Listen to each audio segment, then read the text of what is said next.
Direktorat Tindak Pidana Umum Bareskrim Polri berhasil mengungkap kasus tindak pidana fidusia kendaraan bermotor jaringan internasional.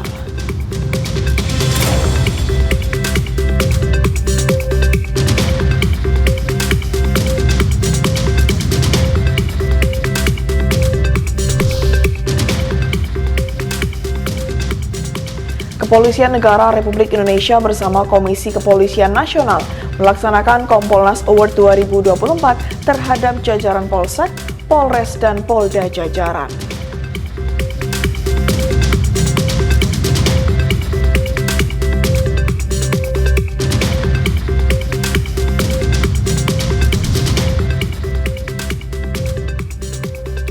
Kepolisian Negara Republik Indonesia bekerjasama dengan Persatuan Bulu Tangkis Seluruh Indonesia akan menggelar pertandingan Kapolri Cup Badminton Championship 2024.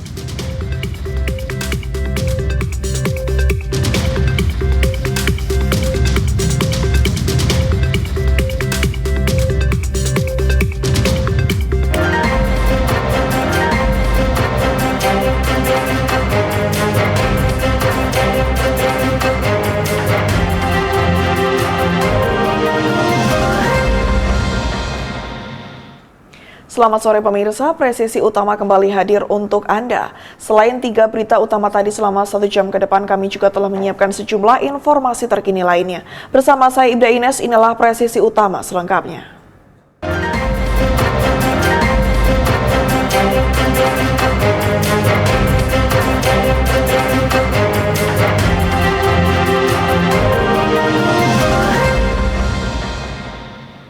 Bareskrim Polri berhasil mengungkap kasus tindak pidana fidusia kendaraan bermotor jaringan internasional.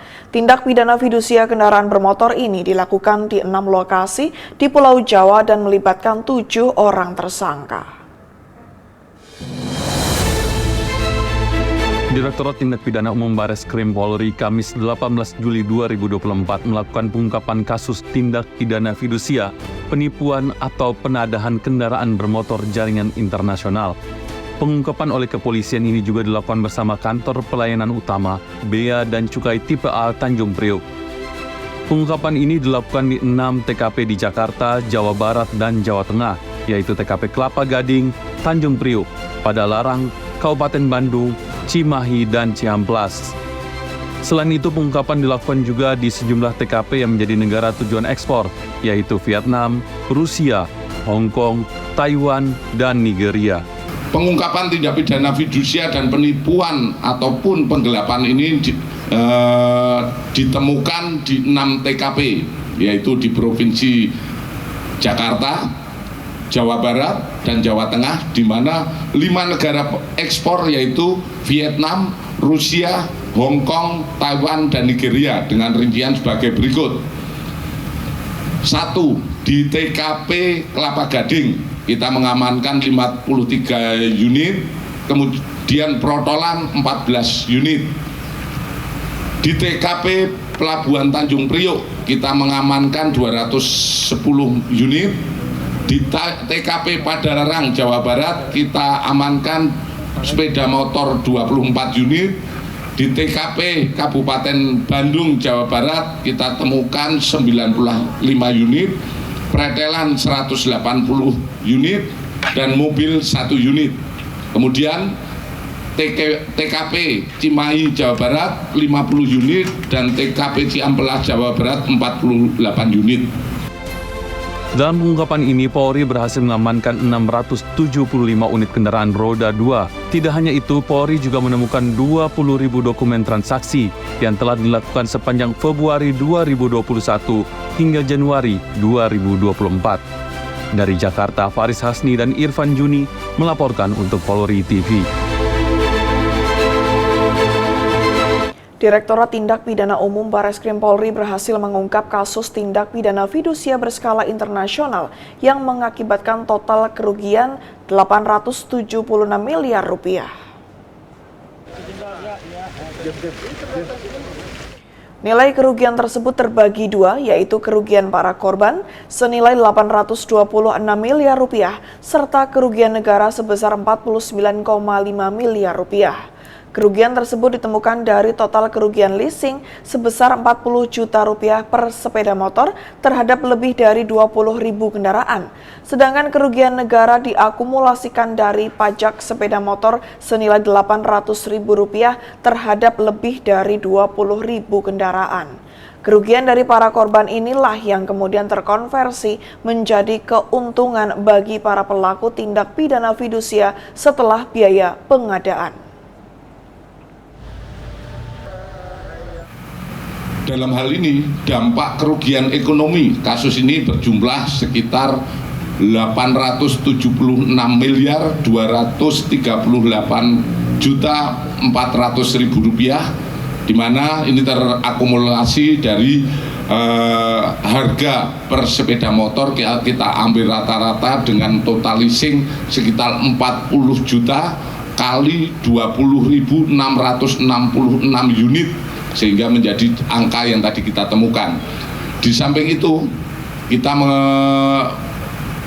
melakukan akumulasi potensi kerugian negara nilai pajak per sepeda motor, yaitu kita ambil rata-rata 800.000 kali 266, yaitu sekitar 49.598.400.000.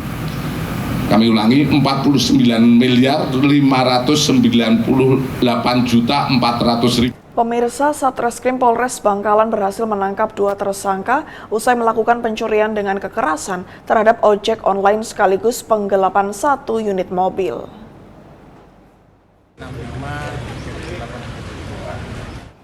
AJ 42 tahun dan FA 40 tahun warga asal Kabupaten Sampang harus berakhir di tangan Satuan Reserse Kriminal Polres Bangkalan. Keduanya ditangkap setelah terbukti melakukan pencurian dengan kekerasan terhadap seorang ojek online sekaligus penggelapan 1 unit mobil milik seorang supir taksi online. Kapolres Bangkalan AKBP Febri Ismanjaya mengatakan pelaku mengelabui korban dengan modus memesan via aplikasi ojek online dan berhasil membawa kabur 1 unit sepeda motor. Korban kedua yakni HW yang juga berprofesi sebagai driver taksi online juga dikelabui dengan modus yang sama. 1 unit mobil yang dibawa kabur pelaku berhasil diamankan oleh Satreskrim Polres Bangkalan di Probolinggo saat hendak dijual. Kemudian berdasarkan penyelidikan CCTV, tersangka berhasil diamankan dan saat ini kedua tersangka telah ditahan untuk proses penyidikan lebih lanjut. Berdasarkan pengakuan tersangka, keduanya melakukan pencurian motor dan mobil untuk membeli sabu dan judi.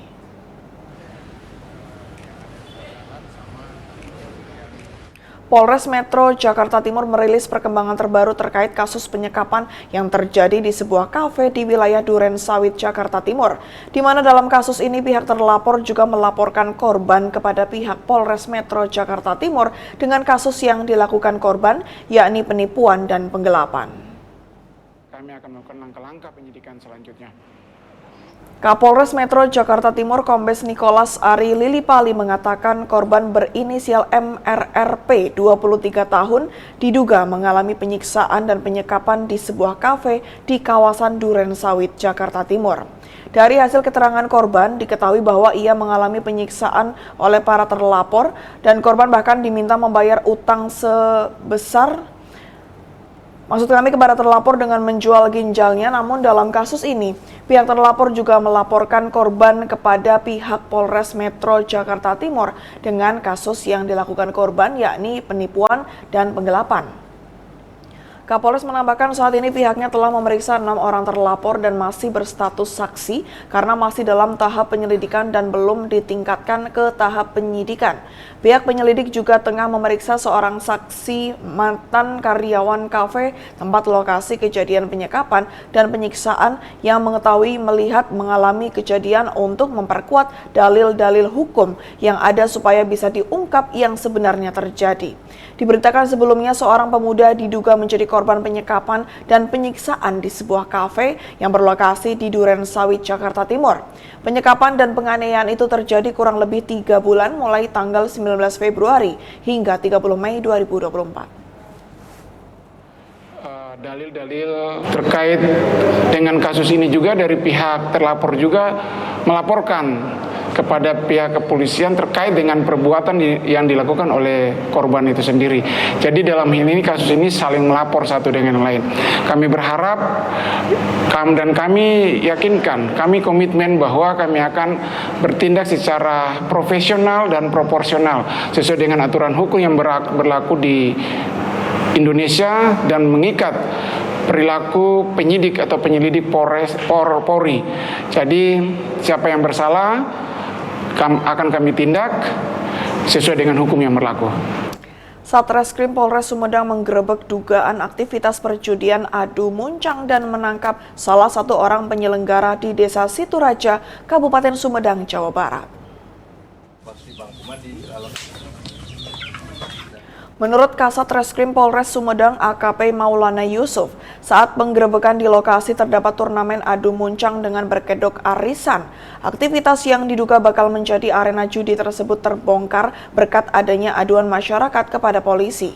Kapolres menambahkan saat penggerebekan sendiri terdapat sebanyak 124 pendaftar yang akan mengikuti arisan adu muncang dengan biaya pendaftaran sebesar Rp250.000. Dari hasil penggerebekan itu, polisi mengamankan sebanyak 16 peserta serta seorang penyelenggara sekaligus penanggung jawab acara berinisial YW 21 tahun. Dari hasil penggerebekan, polisi mengamankan barang bukti berupa 1 set alat adu muncang, 1 lembar bukti pendaftaran, 1 buah tanda penunjuk parkir, 2 buah apil hingga lembaran karcis parkir. Jika terbukti bersalah, penyelenggara tersebut dapat dijerat pasal 303 dengan ancaman 10 tahun penjara dan denda sebesar Rp25 juta.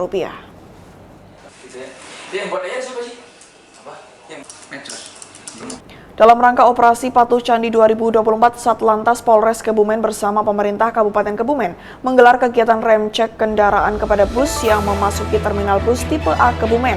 Informasinya akan kami hadirkan setelah jeda berikut ini.